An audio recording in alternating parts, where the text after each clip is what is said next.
Shalom semua pemirsa program All by Grace yang setia mengikuti tayangan demi tayangan program ini. Kami bersyukur kepada Tuhan untuk kesempatan kita berjumpa kembali dalam episode yang ke-211. Mari kita berdoa bersama-sama. Dalam nama Yesus kami serahkan waktu berikut ini ke dalam tangan kasih dan kuasa-Mu. Berilah kami dengan penuh kerinduan hati, dan kami mau terima bahagian yang terbaik yang telah Engkau siapkan bagi kami. Kami pasti diberkati Engkau ya Tuhan, dan kami boleh naik hidup rohani kami ke level yang lebih-lebih lagi sesuai dengan apa yang Engkau kehendaki. Terima kasih Tuhan, urapi hamba-Mu, urapi semua pemirsa, dan biar kami semua sama-sama boleh terima kasih karunia-Mu yang luar biasa bagi hidup kami sekarang dan mendatang. Terima kasih. Dalam nama Tuhan Yesus, kami serahkan waktu berikut ini, Engkau pimpin. Dalam nama Tuhan Yesus, kami bersyukur, kami berdoa. Haleluya. Amin. Haleluya.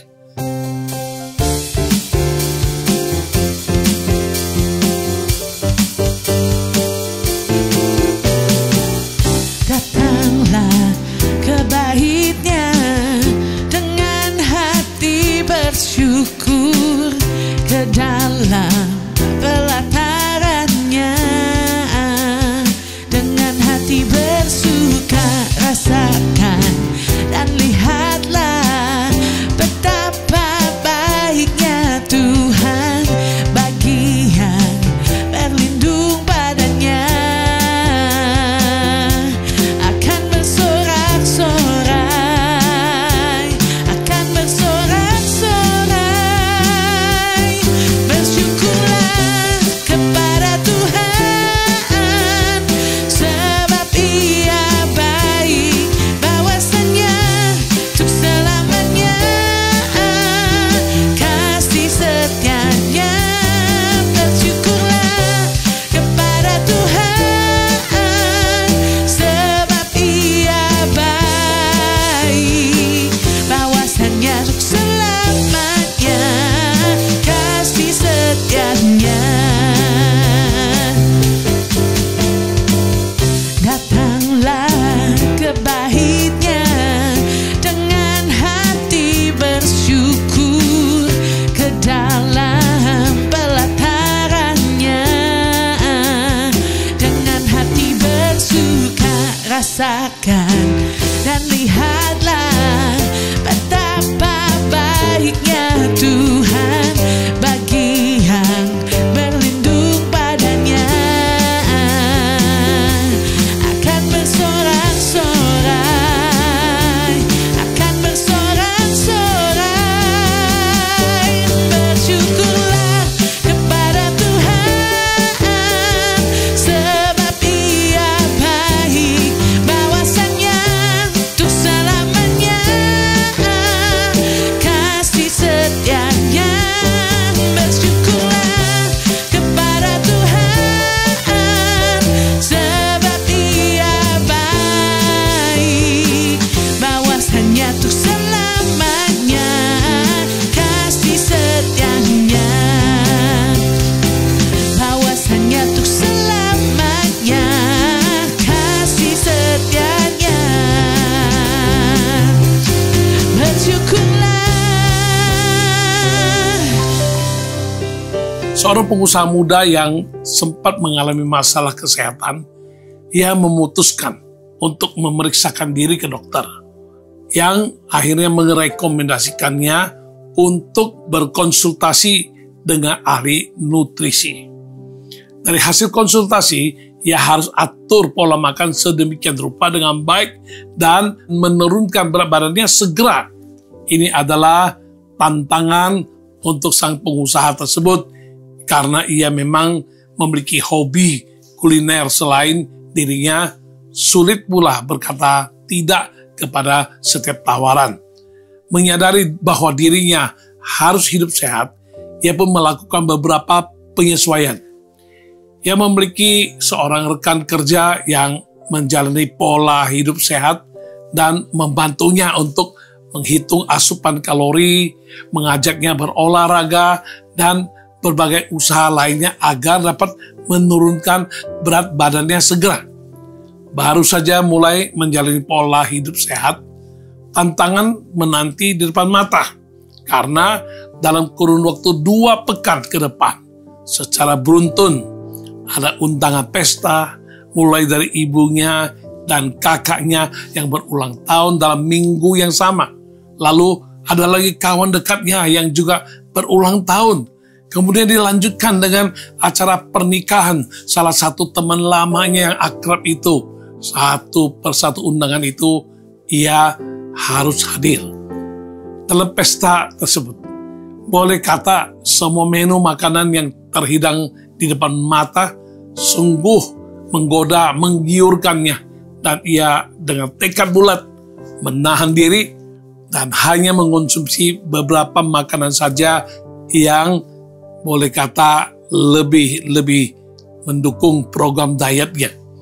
Tentu hal itu bisa menimbulkan kesalahpahaman baik dari keluarganya, teman-temannya yang melihatnya dan mungkin berpikir kok ia tidak makan seperti biasanya, apa sedang sakit, atau apakah makanannya kurang disukai, atau masakannya kurang enak, dan berbagai macam pemikiran lainnya yang jika tidak ditanyakan secara langsung kepadanya bisa jadi akan menimbulkan persepsi yang negatif dan kesalahpahaman pasti akan terjadi. Ada lagi seorang pemuda yang pergi melamar kerja di sebuah perusahaan besar. Pemimpin perusahaan yang mewawancarainya bertanya apakah ia bisa mengendarai sepeda motor sebagai syarat yang diperlukan untuk pekerjaannya. Ia memang pernah dan bisa mengendarai motor di kota asalnya, tetapi sudah lama tidak melakukannya. Namun, demi kebutuhan untuk mendapatkan pekerjaan, ia langsung spontan menjawab, "Ya, saya bisa mengendarai motor." Alhasil, ia diterima untuk bekerja, dan tak berapa hari kemudian, bosnya menugaskannya untuk membeli sesuatu di sebuah toko dengan mengendarai sepeda motor yang tersedia saat itu. Saat melihat motor yang demikian, pemuda itu bingung karena motor seperti itu model baru yang bentuknya agak lain dan belum pernah dikendarainya sebelumnya. Tetapi demi tugas, mau tidak mau, ia yang sudah bilang dirinya bisa bawa motor, ia pun terima tantangan tersebut. Ia pergi juga dengan membawa motor tersebut. Setelah 2 jam kemudian, ia belum juga kembali dengan belanjaannya. Bosnya jadi bingung, kok ia belum balik ya? Jangan-jangan ada kecelakaan atau malah ia sengaja pakai kesempatan untuk nongkrong santai-santai. Sepulangnya pemuda itu, bosnya lantas bertanya, "Mengapa lama sekali kamu baru kembali untuk belanjaan yang sederhana itu?" Dia baru menceritakan bahwa awalnya ia bingung dengan motor yang asing baginya, sehingga ia malah pergi membawa motor dengan cara mendorongnya sampai ke sebuah tempat di depan minimarket dan memarkirkannya di sana. Lalu ia naik angkutan umum untuk pulang pergi ke toko yang dituju dan kembali dengan belanjaannya. Bosnya sampai bingung-bingung, geleng-geleng kepala, terheran-heran dengan pemuda semacam itu. Ya, realita semacam demikian yang terjadi pada si pengusaha atau si pemuda yang baru mendapat pekerjaan itu, mungkin saja kita pernah alami. Kita diperhadapkan pada sebuah situasi yang menantang kita, dan kita harus mengambil keputusan. Tetapi seringkali orang tidak memahami mengapa kita harus memutuskan demikian, dan mengapa mereka bisa menilai kita dengan persepsi mereka yang belum tentu benar, menimbulkan kesalahpahaman yang berujung kepada sikap yang bisa saja sikap berbeda terhadap kita. Kesalahpahaman memang rentan terjadi dalam kehidupan setiap orang tanpa terkecuali.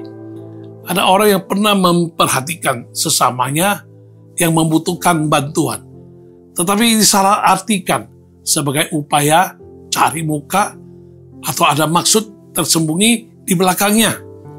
Ada yang pernah memberi bantuan dengan tujuan baik, tapi disalahpahami juga sebagai bentuk penghinaan, berhubung yang bersangkutan tersinggung dan tidak ingin dikasihani. Ada juga yang pernah menasihati saudaranya dengan maksud memberikan motivasi agar ia bisa maju dan meraih keberhasilan hidup, tapi malah disalahartikan dan dianggap, ya ini saudara apa ini, sok hebat banget. Sebagai orang percaya yang seharusnya memiliki cara hidup yang berbeda dengan orang dunia, salah paham adalah sesuatu yang lumrah dan umum terjadi. Kita berusaha berbuat baik, melayani dengan hati yang baik dan tulus, tapi justru disalahpahami. Ada saja orang yang salah menafsirkannya, menganggap kita mencari perhatian atau ingin menonjolkan diri. Kita ingin menolong saudara seiman, tapi malah dianggapnya punya maksud lain yang terselubung, ada udang di balik batu.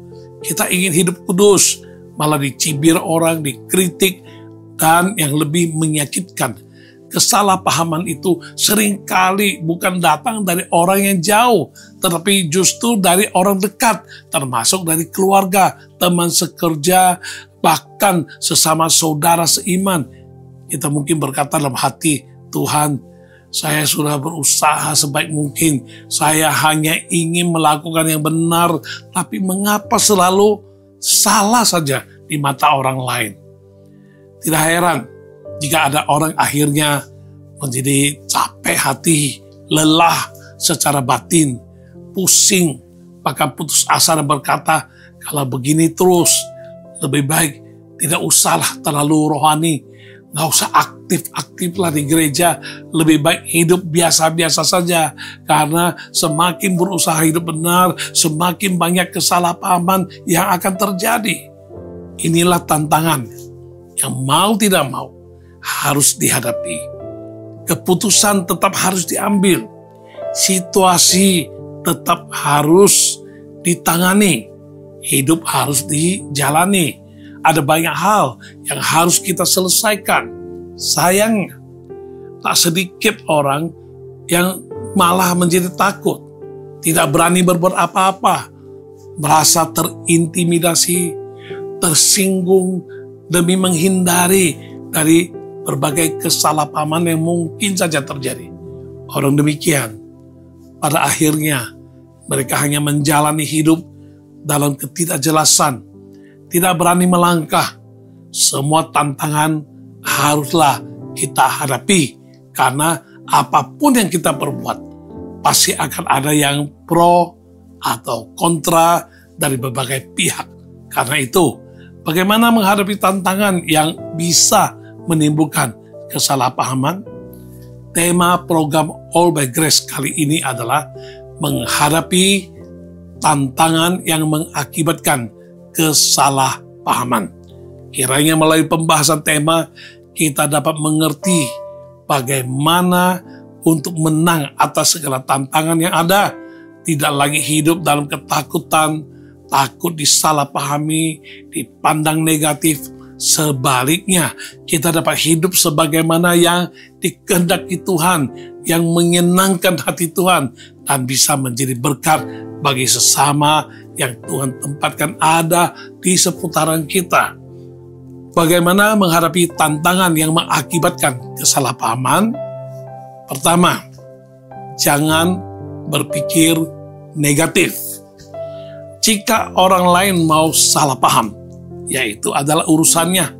Yang mau berpikir salah dan berpikir negatif, kita harus menghadapinya dengan positif, sehingga tidak menjadi sebuah beban berat dan bisa menjalani kehidupan ini dengan penuh sukacita, kebahagiaan, dan tidak tergantung dengan apa kata orang.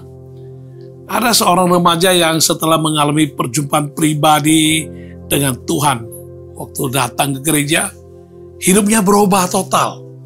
Ia memiliki kerinduan yang besar untuk aktif ikut selalu ke gereja, ikut semua kegiatan ibadah. Namun, ini bukan berarti segalanya akan menjadi mudah, karena ia juga bergumul untuk meninggalkan teman-teman pergaulan lamanya yang selama ini telah menjadi sahabat-sahabat dekat.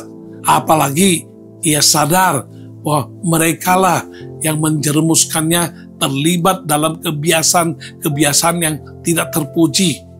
Ia mengerti keputusan untuk memisahkan diri dengan mereka harus dilakukan. Walaupun ia takut kalau mereka bisa salah paham, bisa marah, tersinggung, dan bisa juga menghakimi, menggosipkan, atau menjelek-jelekkan dirinya karena tidak mau lagi berkumpul dengan mereka itu. Bagaimana juga akhirnya ia tetap memutuskan untuk meninggalkan mereka. Benar saja, sejak saat itu mulailah gosip beredar di sekolah dan sindiran halus sampai yang pedas bermunculan setiap kali sang remaja tersebut lewat. Sombong sekali sekarang ya, sudah punya perkumpulan sendiri nih ya. Ini mah habis manis sepah dibuang. Ya, remaja ini masih manusia biasa.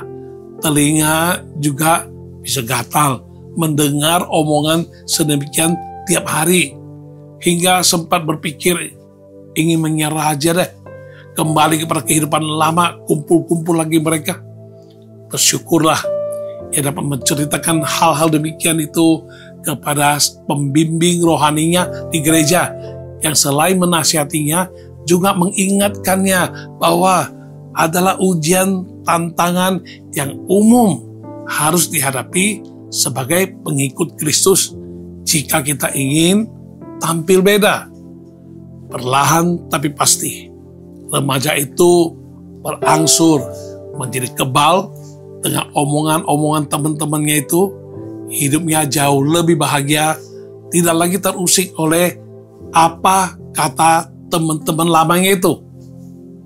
Ada lagi seseorang yang dipercayakan untuk memimpin satu divisi di perusahaan. Tantangan terbesar yang dihadapinya adalah kecenderungannya yang ingin menyenangkan semua orang. Karena menurut pikirannya, jika semua orang senang padanya, tidak akan ada timbul banyak urusan. Masalahnya adalah tak seorang pun manusia yang bisa menyenangkan semua manusia yang lain. Karena sikapnya yang demikian, ia sering ragu untuk mengambil keputusan. Karena takut kalau ambil keputusan A, nanti ada yang tersinggung. Kalau ambil keputusan itu, keputusan B, nanti ada saja yang lain yang rasa terintimidasi. Contoh praktisnya, ketika ia ingin mendelegasikan beberapa tugas kepada bawahannya, pembagian tugas sudah disusun, tetapi ketika hendak menyampaikannya dalam forum rapat, ia mulai berpikir, bagaimana kalau ada yang salah paham? Bagaimana kalau mereka nanti berpikir, saya tidak peduli mereka? Bagaimana jika mereka berpikir, saya maunya enak-enak saja, maunya nganggur sendiri, sedangkan mereka semua disuruh kerja. Akhirnya ia memutuskan untuk menarik kembali semua rencana dan keputusannya dan mengerjakan sendiri sajalah semua, dan mengakibatkan dirinya itu menjadi stres, tertekan, overwhelmed, atau namanya kewalahan. Ya, dan ketika bawahannya bertanya, apakah ada yang bisa saya bantu? Ya, kembali lagi berpikir yang negatif. Ini hanya basa-basi. Pada akhirnya pemimpin ini sering kelihatan dia uring-uringan. Dan ini mempengaruhi situasi kerja di kantor. Dan tidaklah heran, semakin banyak bawahannya bertambah pikir negatif terhadapnya. Mana telur dan mana ayam duluan? Banyak orang ingin melakukan perubahan, ingin terobosan, ingin lebih maksimal, tetapi mereka menemui berbagai macam kendala, yang mana kendala-kendala tersebut bisa menimbulkan salah persepsi dari orang-orang yang tidak mengerti, yang bisa berpikir negatif, dan kita juga jadi ikut-ikutan berpikir negatif. Seharusnya bila kita yakin bahwa apa yang dilakukan adalah sesuatu yang sesuai dengan kehendak Tuhan, maka apapun perkataan orang, janganlah diambil pusing, jangan digubris. Karena omongan orang akan selalu ada. Selalu ada orang yang komentar negatif. Tetapi ingatlah nasihat dari penulis Amsal di dalam Amsal 29 ayat 25. Takut kepada orang mendatangkan jerat, tetapi siapa percaya kepada Tuhan dilindungi. Tokoh Alkitab namanya Hana adalah seorang wanita yang tidak sering dibahas tentang pergumulan, kesedihan, dan tantangan yang dihadapinya dalam kehidupannya itu. Hana sangat bersusah hati karena belum dikaruniai anak, sedangkan pada zaman itu wanita yang belum dikaruniai anak dianggap sudah melakukan dosa sehingga mengalami hukuman. Selain itu, Hana menghadapi juga berbagai macam cibiran, omongan dari orang sekitarnya. Akhirnya, karena dia tidak tahan lagi, ia pergi ke rumah Tuhan untuk berdoa, mengaduh, dan mencurahkan kesedihannya di rumah Tuhan. Ia berdoa dan berseru terus-menerus. Namun tindakannya dilihat dan disalahpahami juga oleh Imam Eli, pribadi yang tak tanggung-tanggung, yang mengira Hana sedang mabuk anggur. Hal ini tercatat dalam 1 Samuel pasal 1 ayat 14 hingga 16. Di situ berkata, lalu kata Eli kepadanya, berapa lama lagi engkau berlaku sebagai orang mabok? Lepaskanlah dirimu daripada mabokmu. Tetapi Hana menjawab, bukan tuanku, aku seorang perempuan yang sangat bersusah hati. Anggur ataupun minuman yang memabukkan tidak kuminum, melainkan aku mencurahkan isi hatiku di hadapan Tuhan. Janganlah anggap hambamu ini seorang perempuan dosila, sebab karena besarnya cemas dan sakit hati, aku berbicara demikian lama.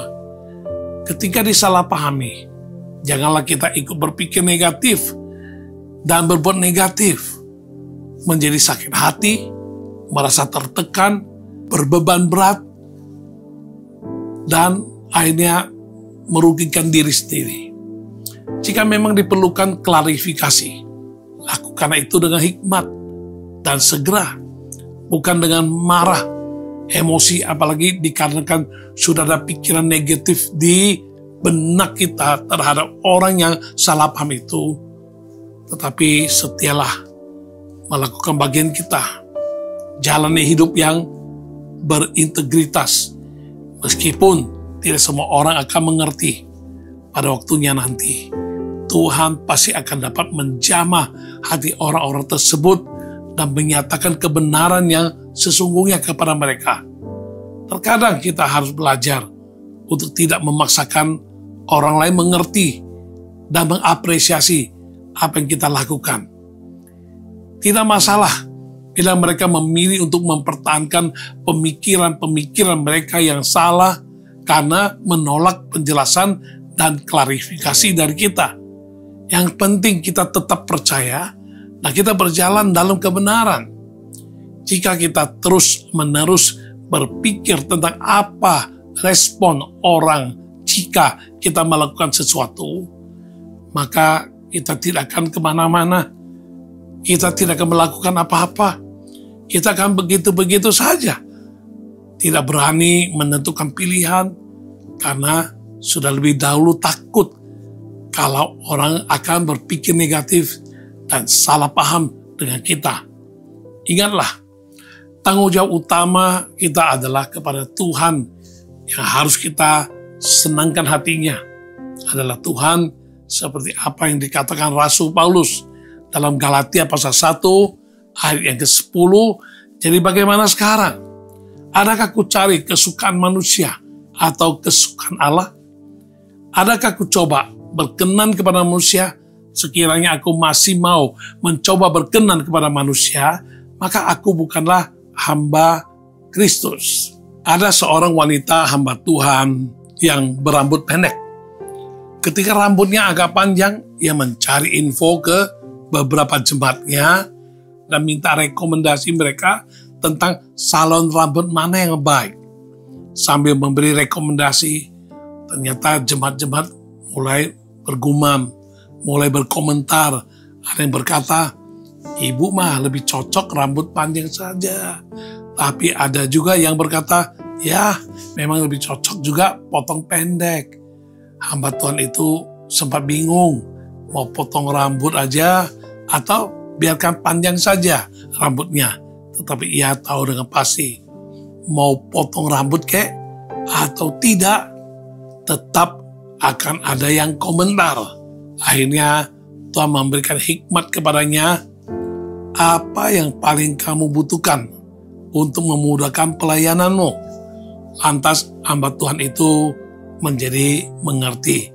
Ia memilih rambut pendek saja karena baginya itu lebih ringkas, tidak ribet, dan bisa memudahkan, membantunya dalam pelayanan. Ia pun tetap memotong rambut, tetapi bukan karena mendengarkan pendapat dari jemaat yang mengatakan demikian. Karena itulah yang dibutuhkan. Soal bagaimana jemaat yang lain mau salah paham, ia tidak mau ambil pusing karena ia tahu alasannya memilih rambut tetap menjadi rambut pendek. Dari perkara potong rambut saja, hamba Tuhan itu bisa mengambil pelajaran berharga yang selanjutnya ia terapkan juga dalam pelayanannya, bahwa yang terpenting adalah apa yang Tuhan inginkan dan bagaimana ia bisa melayani dengan lebih baik serta lebih maksimal. Omongan orang akan tetap aja ada, tapi semua orang harus mempertanggungjawabkan masing-masing omongannya di hadapan Tuhan.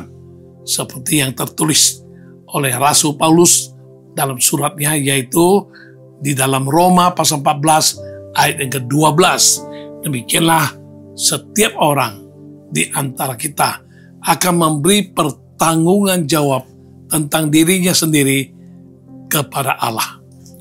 Jangan sampai sukacita kita direnggut hanya karena teringat apa kata orang yang membuat kita menjadi takut, tidak mau lagi mengikuti jalan Tuhan yang mungkin bisa mengakibatkan kesalahpahaman. Jika demikian, kita sendiri juga yang akan menderita kerugian. Sukacita akan menjadi hilang, hidup akan dengan penuh ketakutan, ya akan perkataan dan pikiran orang lain tentang keputusan apa yang kita ambil, dan hidup kita menjadi tidak bisa maksimal. Bagaimana respon, tanggapan, sikap orang itu adalah tanggung jawab mereka terhadap Tuhan. Dan respon, sikap, tanggapan kita adalah tanggung jawab kita. Tujuan hidup kita yang paling utama adalah menyenangkan hati Tuhan, pribadi yang telah mati untuk menebus dan menyelamatkan hidup kita. Meskipun dengan menyenangkan Tuhan, berarti kita bisa saja tidak menyenangkan sebagian orang. Namun, hidup kita bukanlah ditentukan oleh orang lain, tetapi ditentukan oleh Tuhan Yesus Kristus yang telah menebus kita, membeli hidup kita dengan harga yang mahal dan yang telah dibayar lunas. Ingatlah, Tuhan Yesus sangat mengerti apa yang kita rasakan. Karena ketika masih hidup di dunia ini, Yesus pun sering disalahpahami oleh orang banyak, termasuk oleh saudara-saudaranya sendiri. Misalnya saat Yesus menyembuhkan orang di hari Sabat, dia dituduh melanggar hukum. Saat Yesus duduk makan bersama pemungut cukai, orang-orang berdosa, dia dianggap sebagai pelahap dan peminum. Yesus tidak terpengaruh oleh Apa kata orang? Karena Yesus tahu alasan mengapa dia diutus ke dunia ini. Seperti yang tercatat dalam beberapa interaksinya di dalam kitab Injil, yaitu Matius 9 ayat yang ke-11 sampai 12. Pada waktu orang Farisi melihat hal itu, berkatalah mereka kepada murid-murid Yesus, "Mengapa gurumu makan bersama-sama dengan pemungut cukai dan orang berdosa?" Yesus mendengarnya dan berkata, "Bukan orang sehat yang memerlukan tabib, tetapi orang sakit." Dalam Injil Yohanes pasal 5 ayat yang ke-30, "Aku tidak dapat berbuat apa-apa dari diriku sendiri. Aku menghakimi sesuai dengan apa yang aku dengar, dan penghakimanku adil, sebab aku tidak menuruti kehendakku sendiri, melainkan kehendak Dia yang mengutus aku."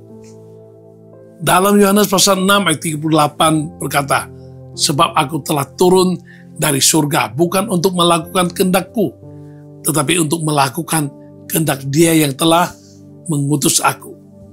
Yesus tahu dengan jelas mengapa Dia datang ke dalam dunia ini, yaitu untuk menjadi jalan pendamaian antara manusia dengan Tuhan yang kita panggil Bapa di surga.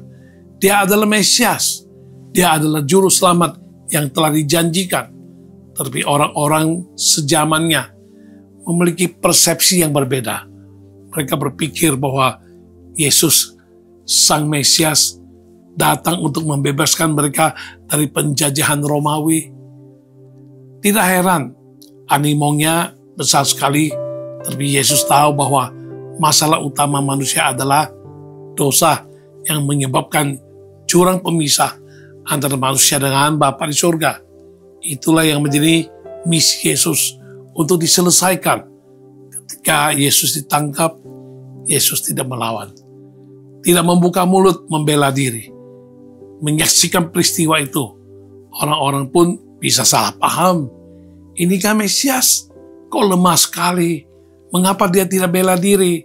Yesus tetap fokus kepada kehendak Bapa, meskipun itu berat dan sangat menantang. Dia naik ke kayu salib dan Dia menuntaskan kehendak Bapa surgawi. Yesus mengerti apa yang kita rasakan, dan Dia mengingatkan kita untuk tidak takut, karena melalui Roh Kudus-Nya Dia berdiam bersama kita untuk menguatkan kita. Karena itu, jangan menyerah dalam melakukan kehendak Bapa di surga, meskipun itu berarti ada potensi akan timbul kesalahpahaman. Tetapi lakukan bagian kita dengan baik, setia, dengan menjaga hati serta pikiran. Kita perlu menaruh saringan dalam pikiran kita dengan filter atau saringan yang disampaikan oleh Paulus dalam suratnya di Filipi pasal 4 ayat ke-8. Jadi akhirnya, saudara-saudara, semua yang benar, semua yang mulia, semua yang adil, semua yang suci, semua yang manis, semua yang sedap didengar, semua yang disebut kebajikan dan patut dipuji, pikirkanlah semuanya itu. Dengan demikian, kita tidak lagi gampang-gampang tergantung mood kita, ikut terbawa oleh perasaan dan bisa berpikir negatif karena perkataan orang. Hidup akan menjadi penuh sukacita dan akan penuh dengan kebahagiaan. Lebih bisa maksimal lagi untuk bekerja dan melayani Tuhan sesuai dengan rencana yang sudah dipersiapkannya bagi kita, dan kita pun bisa menjadi berkat bagi banyak orang, dan nama Tuhan senantiasa akan dipermuliakan. Jalanilah hidup ini sebagaimana Dia tawarkan pada kita.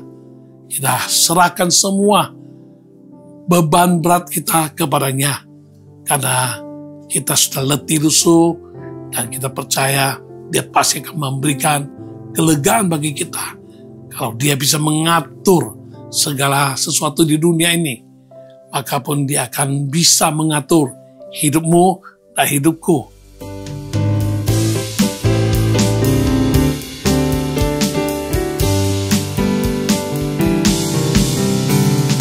Tiada beban yang berat di dalam Tuhan, gunung yang sangat tinggi dihalalkannya, pada hidup yang besar diredakannya, hati yang hancur luluh dihiburkannya. Jika Dia mengatur semua isi dunia, ku tahu Dia pun juga pimpin hidupku. Jika Dia mengatur semua jalan hidupku, ku tahu Dia pun juga pimpin hidupku. Tiada beban yang berat di dalam Tuhan, gunung yang sangat tinggi dihalalkannya, pada hidup yang besar diredakannya, hati yang hancur luluh dihiburkannya. Jika Dia mengatur semua isi dunia, ku tahu Dia pun juga pimpin hidupku. Jika Dia mengatur semua jalan hidupku, ku tahu Dia pun juga pimpin hidupmu. Ku tahu Dia pun juga pimpin hidupmu. Ku tahu Dia pun juga pimpin hidupmu.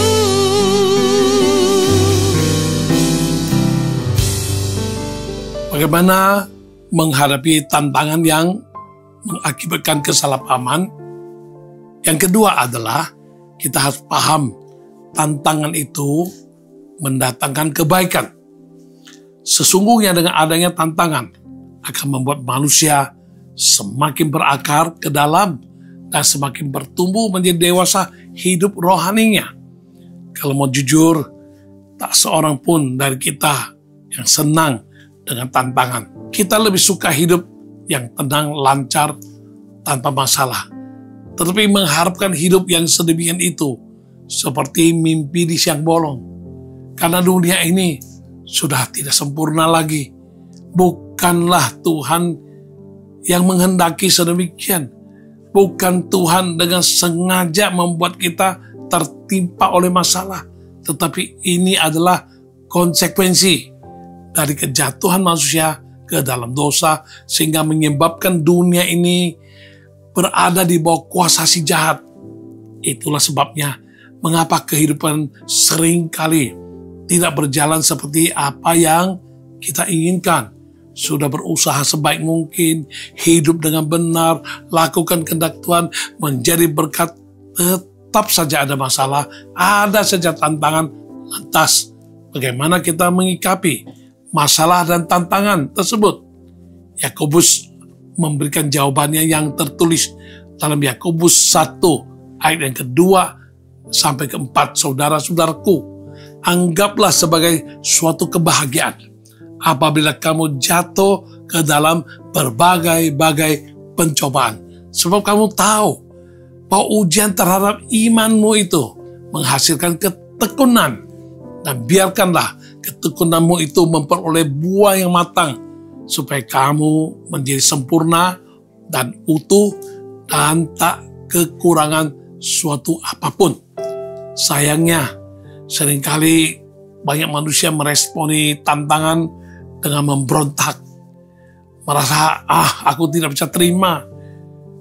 Berkata bahwa, Tuhan itu tidak adil, tidak peduli, dan lain sebagainya. Mereka tidak melihat masalah sebagai sebuah proses pembentukan karakter atau sebagai sebuah bentuk ujian iman. Sebaliknya, mereka menyikapinya sebagai sebuah beban berat yang bisa melemahkan iman, merampas sukacita, mengakibatkan kekhawatiran dan kepanikan ketika harus mengatasi secepat mungkin menurut akal dan cara manusiawi mereka. Terlebih lagi, bila tantangan itu muncul sebagai akibat dari keputusan dalam mengikuti kehendak Tuhan. Atau diingat bahwa Tuhan tidak pernah berjanji jika kita mengikutinya, perjalanan hidup akan bebas hambatan. Bahkan murid-murid Yesus sekalipun yang selalu bersama-sama dengannya juga mengalami apa yang disebut dengan masalah atau kesulitan. Murid-muridnya sering disalahpahami sebagai penyebar ajaran sesat, sampai diburu dan ditahan, disiksa oleh para imam pada zaman itu. Tantangan yang kita hadapi tidaklah menandakan Tuhan menjauhi kita. Tantangan itu justru adalah tanda kita sedang masuk ke dalam suatu proses disiplin, pelatihan untuk memproses kita agar dapat berakar lebih dalam lagi, sehingga dapat bertumbuh semakin kuat, sehingga bisa menghasilkan buah dan semakin hari menuju kepada keserupaan dengan Yesus. Sejatinya Tuhan lebih tertarik untuk membangun karakter kita daripada hanya membuat hidup kita ini bahagia dan nyaman. Sekiranya Tuhan membiarkan anak-anaknya hidup dengan tanpa tantangan, tanpa ujian, tanpa proses, justru dengan demikian kita akan menjadi pribadi yang loyo, pribadi yang lemah, lembek, dan tidak tahan uji, apalagi ketika menjalani kehidupan di dalam dunia yang semakin hari semakin banyak kesulitan dan tantangan. Bagaimana kita bisa sanggup untuk menghadapinya? Padahal segala sesuatu yang diizinkan Tuhan terjadi di dalam kehidupan kita pasti akan mendatangkan kebaikan bagi hidup kita, asal kita mengerti mengasihinya dengan sepenuh hati, walaupun belum dapat kita mengerti dan melihatnya saat itu. Sebagaimana tertulis dalam kitab Roma pasal 8 ayat 28, kita tahu sekarang bahwa Allah turut bekerja dalam segala sesuatu untuk mendatangkan kebaikan bagi mereka yang mengasihi Dia, yaitu bagi mereka yang terpanggil sesuai dengan rencana Allah. Dari hal-hal yang tampaknya menyakitkan, Tuhan justru sedang menumbuhkan sesuatu yang indah berupa pengharapan yang tak akan mengecewakan.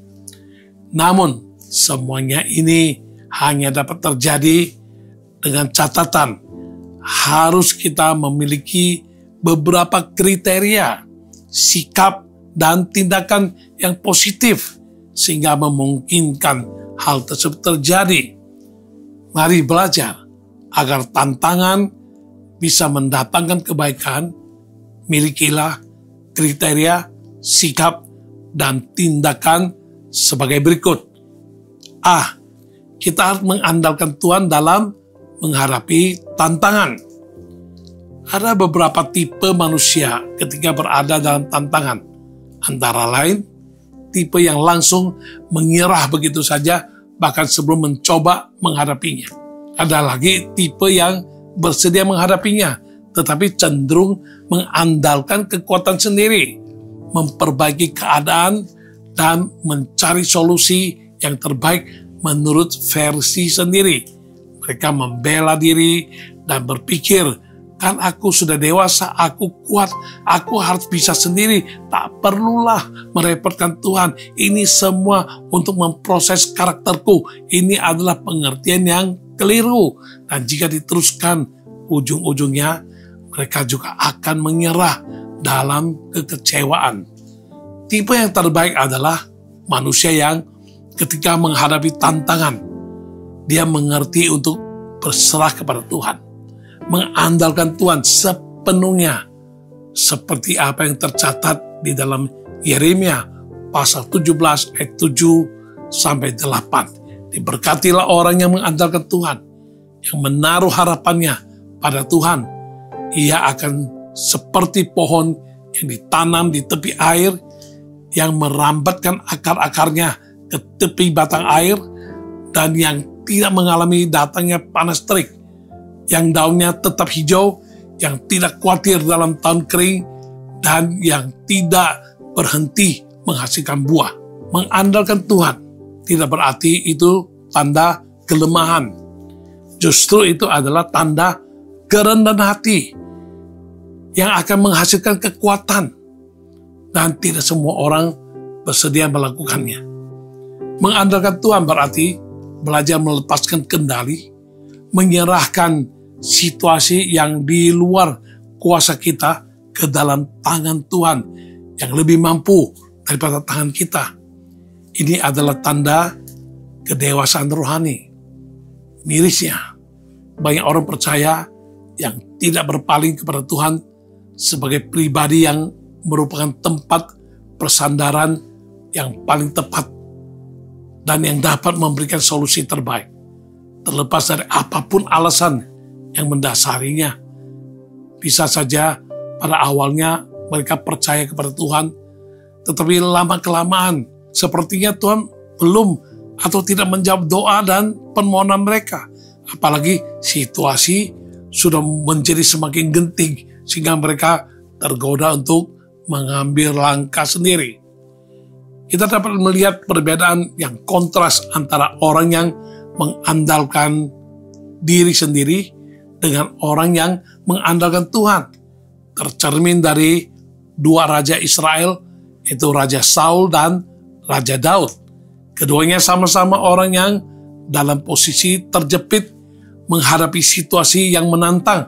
Raja Saul sedang menunggu Nabi Samuel datang, tetapi sampai dengan hari dan waktu yang ditentukan, sang Nabi belum juga datang. Sedangkan pasukan musuh sudah siap menyerang, dan rakyat pun mulai pergi meninggalkan Saul. Sebaliknya, Raja Daud, saat itu kota tempat tinggalnya yaitu Siklag habis terbakar. Istri dan anak-anak Daud beserta para tentaranya diculik oleh musuh. Semua orang termasuk Daud menjadi kacau, bingung, panik. Bahkan mereka berniat untuk melempari Daud dengan batu. Perbedaannya adalah Saul lebih takut kepada manusia, sehingga dengan pengertiannya sendiri Saul mengambil alih bagian tugas Samuel sebagai imam dengan mempersembahkan korban. Sementara Daud, responnya tercatat di dalam 1 Samuel pasal 30 ayat 6 hingga 8, dan Daud sangat terjepit karena rakyat mengatakan hendak melempari dia dengan batu. Seluruh rakyat itu telah pedih hati masing-masing karena anaknya laki-laki dan perempuan, tetapi Daud menguatkan kepercayaannya kepada Tuhan Allahnya. Lalu Daud memberi perintah Imam Abiatar bin Ahimelek, bawalah efod itu kepadaku. Maka Abiatar membawa efod itu kepada Daud. Kemudian bertanyalah Daud kepada Tuhan, katanya, haruskah aku mengejar gerombolan itu? Akan dapatkah mereka kususul? Dan ia berfirman kepadanya, kejarlah, sebab sesungguhnya engkau akan dapat menyusul mereka dan melepaskan para tawanan. Daud memilih menguatkan kepercayaannya kepada Tuhan dan meminta petunjuk dari Tuhan terkait apa yang harus dilakukannya ketika menyikapi tantangan dan keadaan yang genting. Singkat cerita, Daud berhasil mengalahkan musuh dan membawa pulang kembali semua tawanan dengan selamat. Bagaimana dengan Anda dan saya pada hari ini? Bersediakah kita mengandalkan Tuhan dalam menghadapi setiap tantangan? Masihkah kita bertahan setia menantikan Tuhan ketika sepertinya belum ada tanda-tanda perubahan? Ya, mengandalkan Tuhan bukan berarti kita tidak melakukan apa-apa. Ada kalanya Tuhan langsung turun tangan menyelesaikan. Tapi ada kalanya Tuhan memberikan kita tugas, tanggung jawab yang harus kita kerjakan.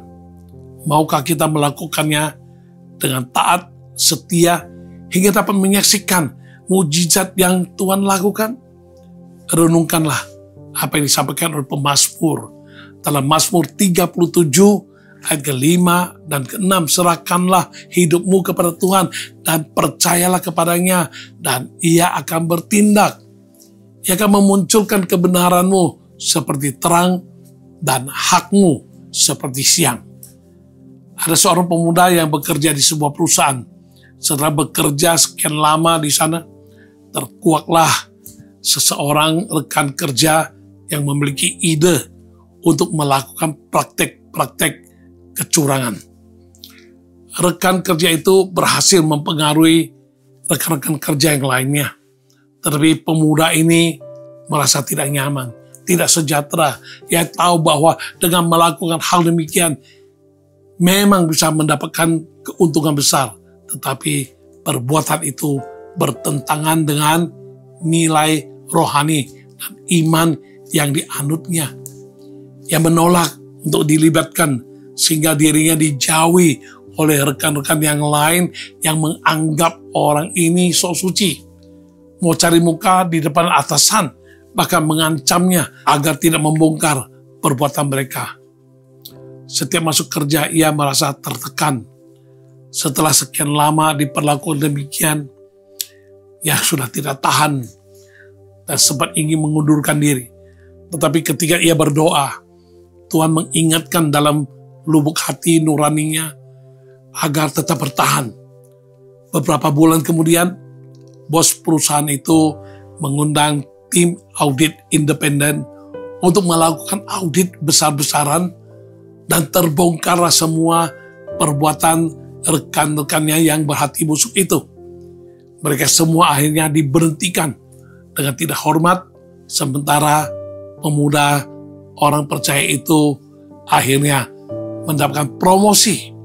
Semua ini bisa terjadi tanpa harusnya mengambil caranya sendiri menghadapi situasi dan kondisi, bahkan tantangan dan masa-masa yang sangat genting. Kekuatan sejati lahir dari hati yang teguh, percaya bahwa Tuhan pasti bekerja dan membela umatnya yang setia. Tentu saja cara kerjanya seringkali tidak seperti yang dapat kita bayangkan. Bahkan seolah-olah sepertinya Tuhan diam saja, tapi Dia tidak pernah berhenti bekerja.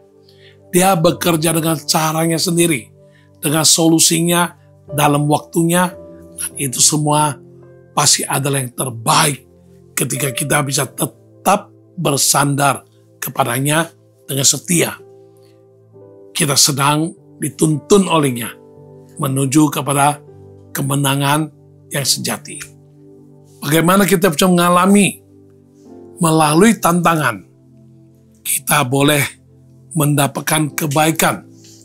Hal yang kedua, kita harus yakinkan diri kita sudah perlengkapi diri dengan firman Tuhan yang dapat menolong dan memberikan kita kemenangan.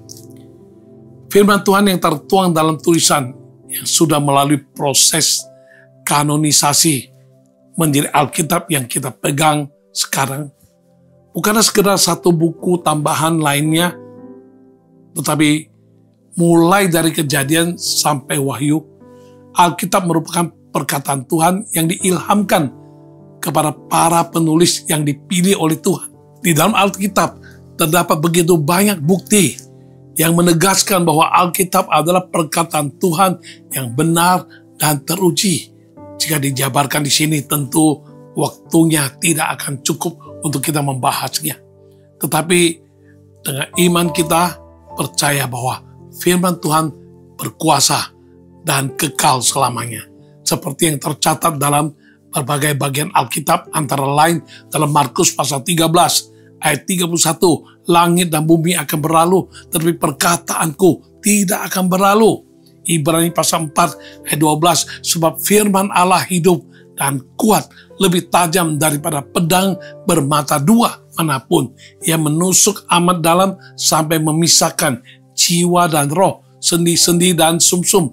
Ia sanggup membedakan pertimbangan dan pikiran hati kita. Dalam menghadapi situasi kondisi dunia yang penuh tantangan, yang bisa menimbulkan banyak sekali hal-hal yang bisa mengganggu, termasuk kesalahpahaman, kesemua itu sangat mungkin mempengaruhi pikiran dan perasaan kita. Karena itu, jangan sampai kita diam saja dan pasrah saja. Tuhan sudah memberikan kita perlengkapan senjata rohani. Salah satunya adalah firman Tuhan. Hidup tanpa firman Tuhan diibaratkan seperti prajurit yang maju ke medan perang dengan tangan kosong, tanpa perlindungan, tanpa diperlengkapi senjata yang dibutuhkan, sehingga kekalahan sudahlah pasti akan terjadi. Banyak orang menghadapi tantangan dengan metode, cara, dan alat yang salah. Entah mereka mengandalkan pengertian sendiri, atau mereka menjadi takut dan tidak berani bertindak apa-apa. Tetapi Tuhan Yesus memberikan solusi yang lebih baik, dan Dia sendiri sudah menjadi contoh bagi semua orang percaya, yaitu ketika menghadapi pencobaan di padang gurun, 3 kali Yesus dicobai oleh iblis, 3 kali itu juga Yesus melawannya dengan firman Tuhan. Yesus berkata dalam Matius pasal 4 ayat 4, tetapi Yesus menjawab, ada tertulis manusia hidup bukan dari roti saja, tetapi dari setiap firman yang keluar dari mulut Allah. Jika Yesus yang adalah anak Allah, dalam menghadapi dan melawan tipu muslihat iblis, Dia tidak berani mengandalkan kekuatannya sendiri, melainkan mengandalkan firman Tuhan.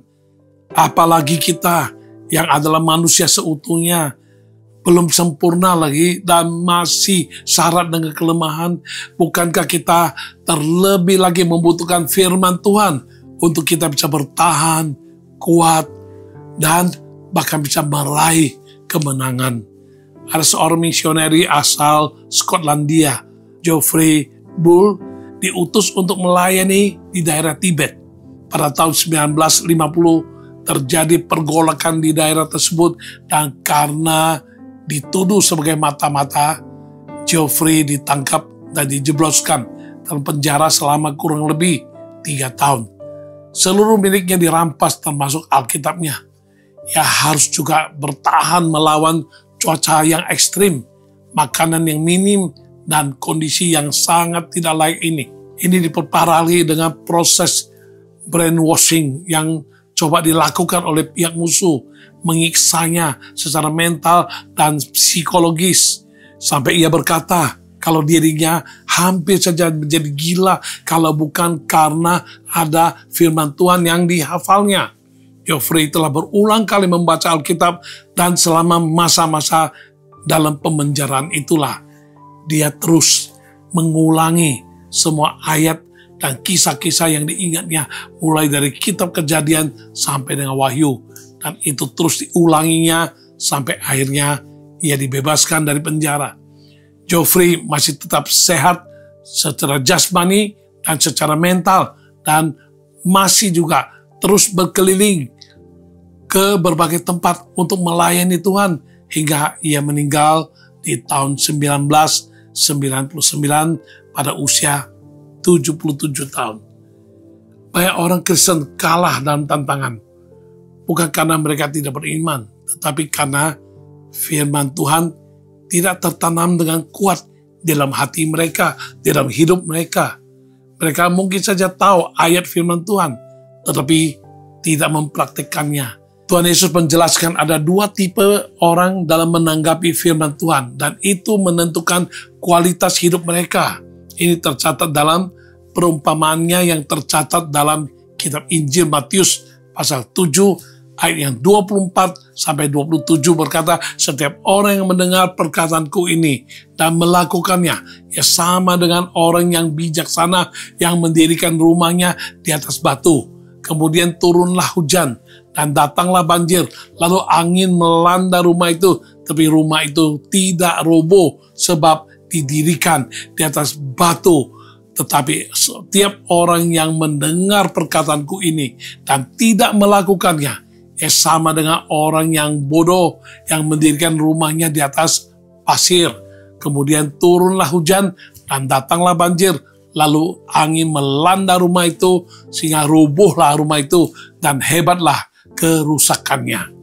Rahasia kemenangan orang percaya adalah ketika firman Tuhan dijadikan fondasi, bukan hanya sekedar dekorasi, karena firman Tuhan sangatlah berkuasa seperti yang disampaikan oleh Tuhan melalui Nabi Yesaya dalam kitab Yesaya pasal 55 ayat yang ke-10 dan 11. Sebab seperti hujan dan salju turun dari langit dan tidak kembali ke situ, melainkan mengairi bumi, membuatnya subur dan menumbuhkan tumbuh-tumbuhan, memberikan benih kepada penabur dan roti kepada orang yang mau makan. Demikianlah firmanku yang keluar dari mulutku. Ia tidak akan kembali kepadaku dengan sia-sia, tetapi ia akan melaksanakan apa yang kukehendaki dan akan berhasil dalam apa yang kusuruhkan kepadanya. Mari, jadikanlah firman Tuhan sebagai dasar atau fondasi kehidupan iman kita sebagai orang percaya. Kita harus senantiasa membacanya, merenungkannya, menghafalnya, memahaminya, dan memperdalamnya, memproklamirkan, memperkatakan, dan kita jangan lupa melakukannya. Dengan demikian, baru kita bisa hidup menjadi berakar, bertumbuh, dan berbuah seperti apa kata pemazmur dalam Mazmur pasal 1 ayat 2 dan 3, tetapi yang kesukaannya ialah Taurat Tuhan, yang merenungkan Taurat itu siang dan malam. Ia seperti pohon yang ditanam di tepi aliran air, yang menghasilkan buahnya pada musimnya, dan yang tidak layu daunnya. Apa saja yang diperbuatnya berhasil. Jika saat ini Anda sedang menghadapi banyak masalah, pergumulan, tantangan, dan orang lain tidak mau mengerti, bahkan cenderung salah paham terhadap Anda, dan mereka berpikir negatif, mari berdiam dirilah sejenak dan jadilah tenang.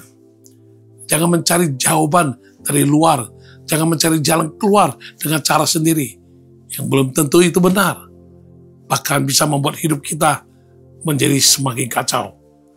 Carilah Tuhan dan kekuatannya melalui kebenaran firman yang hidup dan berkuasa. Tuhan sangat ingin menolong kita, memberikan jalan keluar atau solusi. Masalahnya, apakah kita bersedia mendengarkan suara Tuhan? Atau kita masih sibuk mencari jalan sendiri?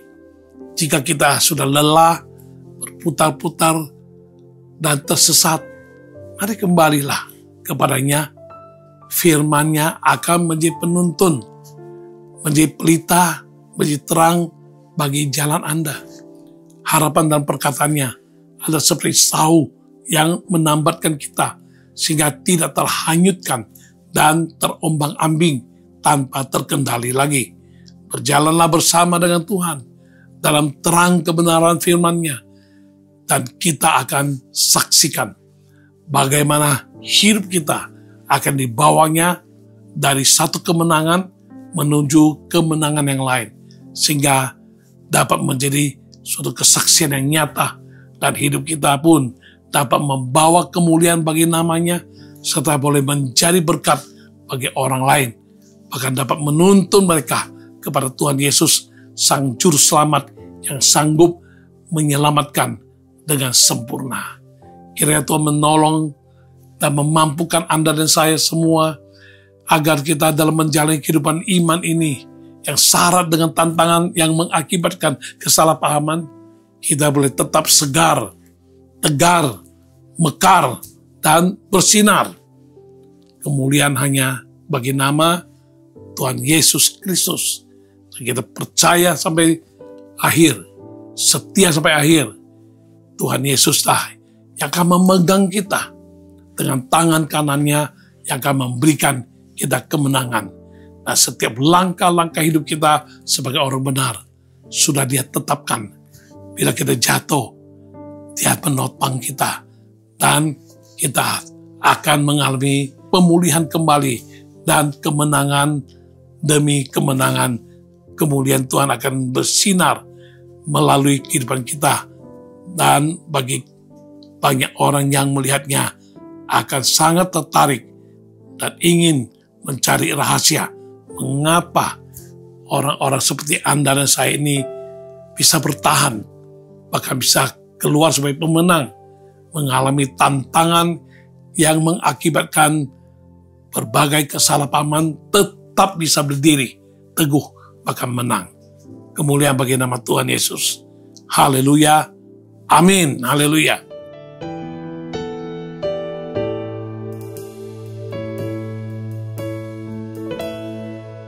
Ku tidak takut, sebab Kau besertaku.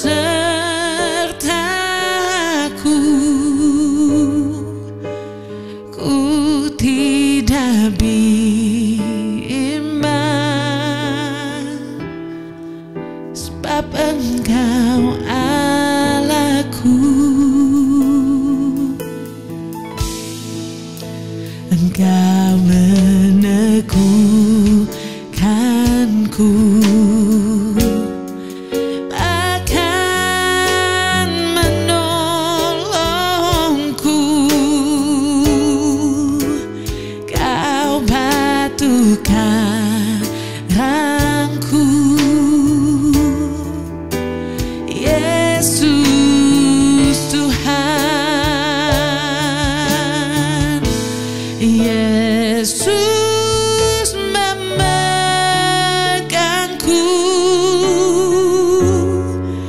dengan tangan kananmu. Yesus memberiku Yesus memberiku kemenangan.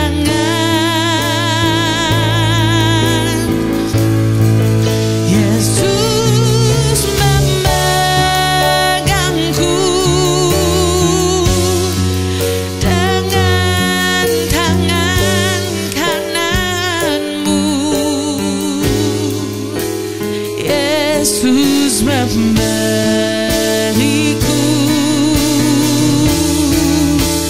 kemenangan.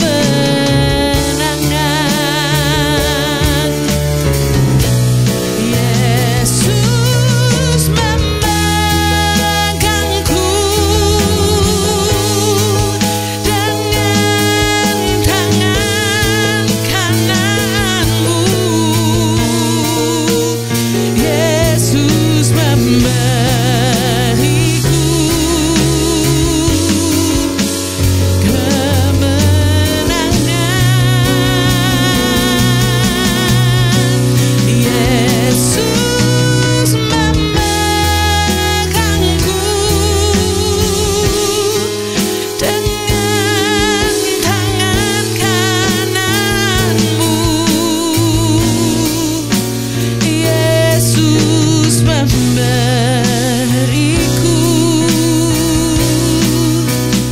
kemenangan.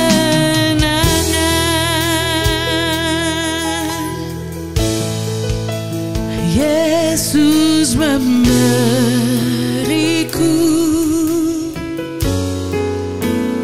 kemenangan.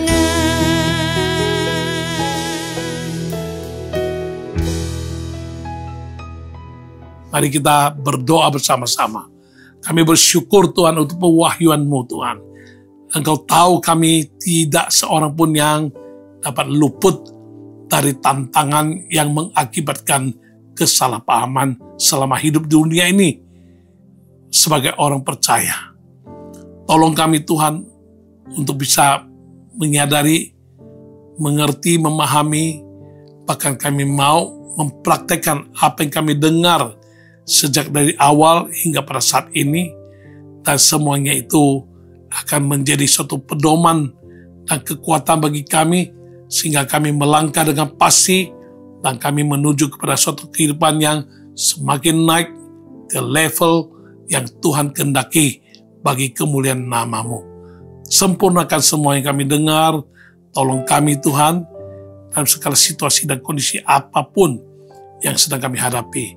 Kami boleh tetap bersandar kepada-Mu, dan kami akan menekuni firman-Mu, dan firman-Mu lah yang akan membuat kami keluar sebagai pemenang dan mengalami kebaikan-kebaikan Tuhan, sekalipun banyak tantangan kami hadapi. Terima kasih Tuhan, terpuji nama-Mu Tuhan, di dalam nama Tuhan Yesus, nama yang perkasa, nama yang berjasa, nama yang luar biasa, kami telah berdoa. Haleluya, amin, haleluya. Saatnya kita doa syafaat buat Anda sekalian. Pertama-tama saya doakan untuk Anda yang mengalami sinusitis. Ya, mari tumpang tangan di atas hidungmu. Dalam nama Yesus aku doakan mereka yang mengalami sinusitis. Dalam nama Yesus kami proklamirkan sinusitisnya sembuh di dalam nama Yesus. Tuhan Yesus sembuhkan. Tuhan Yesus sembuhkan. Yesus sembuhkan. Haleluya. Amin. Ya, ada batu empedu yang mana Anda harus segera operasi, kata dokter. Anda takut, Anda khawatir, dan lain sebagainya. Mari kita bawa pada Tuhan. Tuhan ada caranya bagaimana menolongmu. Yang penting kau percaya, kau akan lihat kemuliaan Tuhan. Batu empedu yang membuat dia sakit dan harus operasi, kata dokter. Tapi kami percaya kalau engkau mau operasi secara iman, secara roh, saat ini pun engkau bisa angkat batu dari empedunya, dan dia tidak usah operasi secara medis pun sudah sembuh. Namun jika harus dia menjalani operasi secara medis, kedokteran, Tuhan tolong dia tidak usah takut, tidak usah khawatir. Tuhan perlancar semuanya, semua prosedur akan berjalan dengan lancar, dengan aman, dan berhasil. Dalam nama Yesus, sembuh dari sakit yang diakibatkan oleh batu empedu.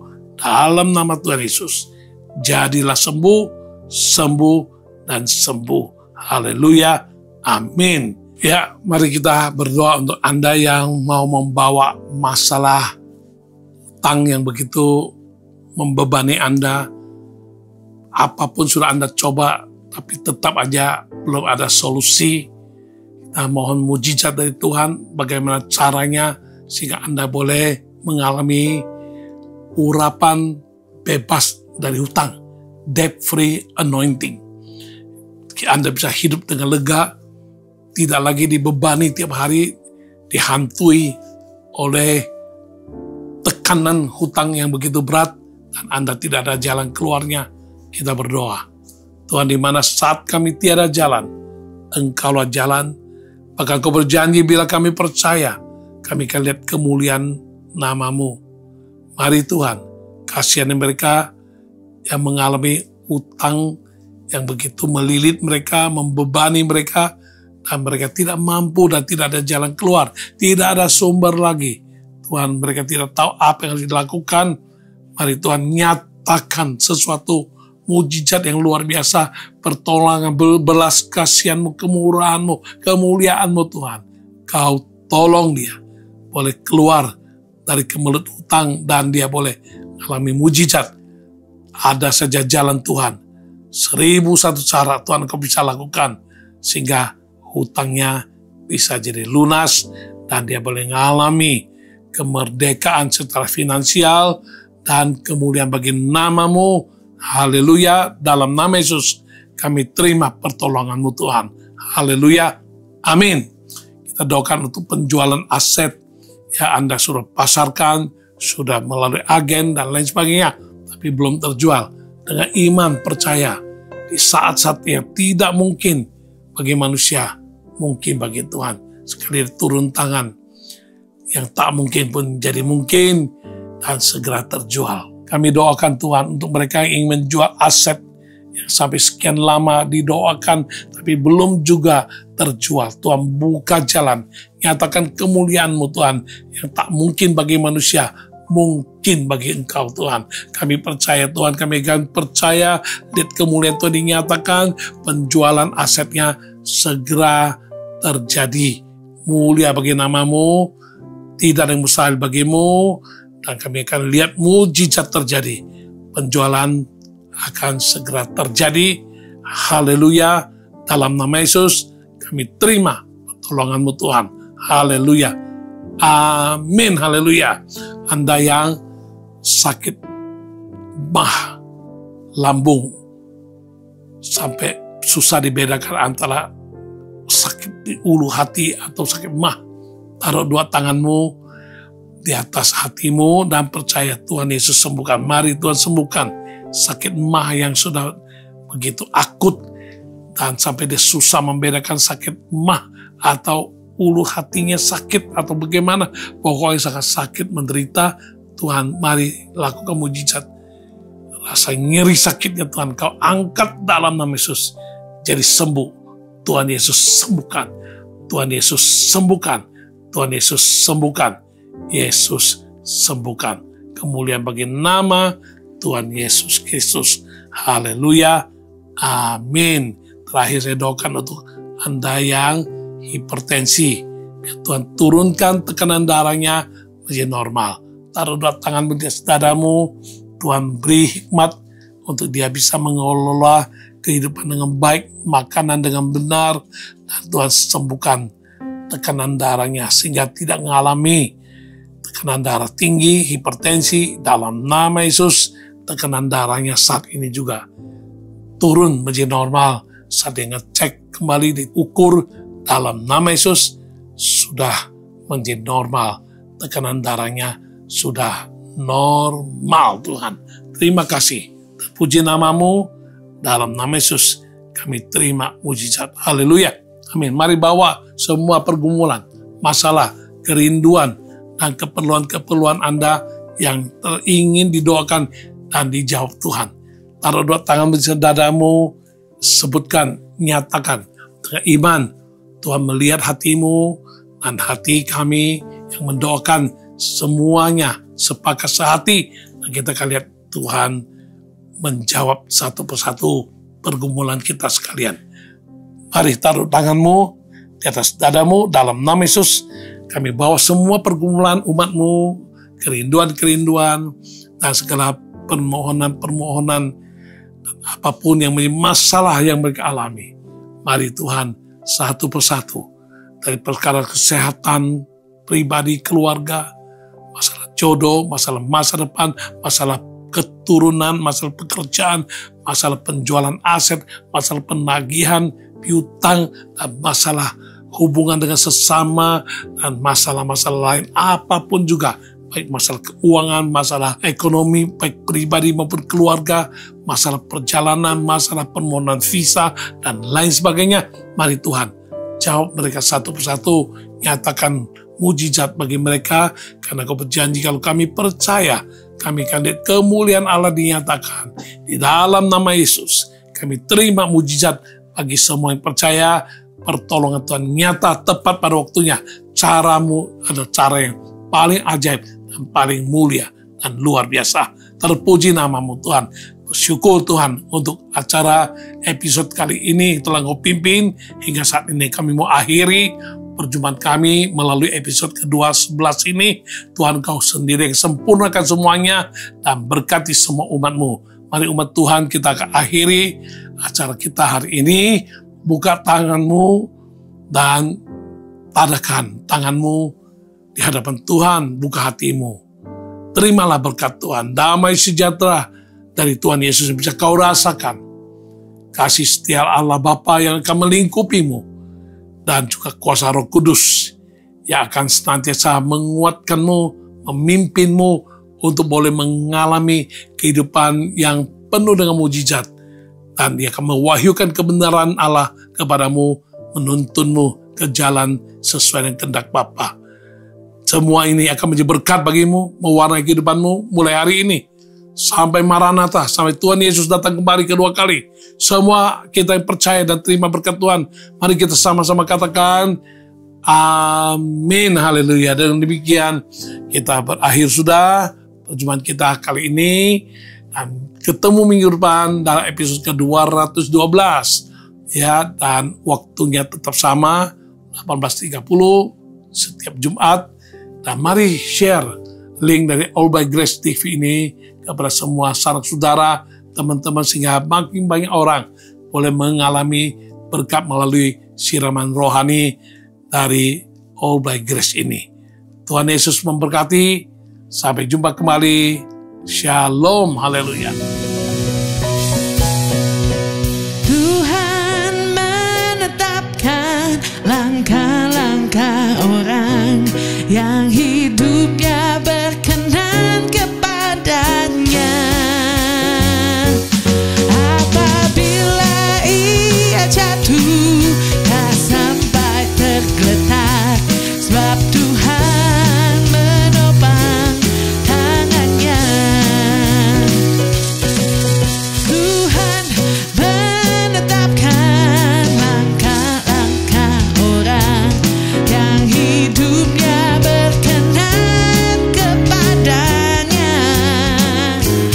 Apabila ia jatuh, tak sampai tergeletak, sebab Tuhan menopang tangannya.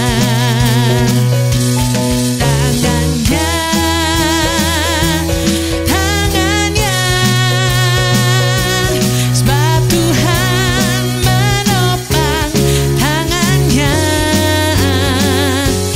Apabila ia jatuh, tak sampai tergeletak, sebab